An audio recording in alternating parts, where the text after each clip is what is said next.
Xo'p, senga savol. Seni eng yaxshi xususiyating nimada? Mening eng yaxshi xususiyatim noto'g'ri savol berishda o'sha odam kim bo'lishidan qat'iy nazar yo'q deya olaman. Ha, yo'q deya olaman degin. Shu gapingga javob bera olasanmi? Yo'q.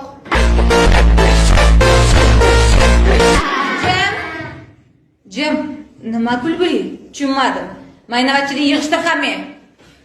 Xo'sh, oilada nechta farzandsizlar? 4 ta o'g'ilmiz. 4 talasi ham o'g'ilmi?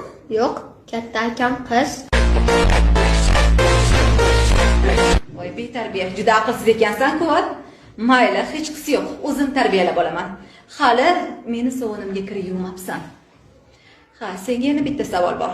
Agar bitta xaltada tilla, bitta xaltada aql bo'lsa, qaysi birini tanlagan bo'larding? Albatta tillani olaman-da.